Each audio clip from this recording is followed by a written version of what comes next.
Weh, aku baru je nampak chassis bas merayau atas jalan tadi. Bukan bas chassis je. Tak ada badan, tak ada penumpang, kosong. Ni Malaysia ke Fast and Furious, bersih kilang. Ada video sebelum video TikTok ni Tapi jangan pelik.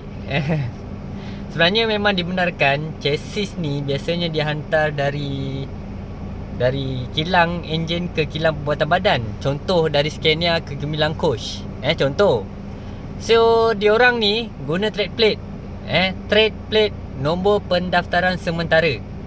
Ada permit, ada dokumen, bukan main redah aja. So lagi satu, kadang-kadang chassis ni kena test drive. Bukan test kat Sepang lah. Sebab jalan awam ni lagi real. Ada lubang, ada lori potong double line. Ada motor suka masuk celah-celah.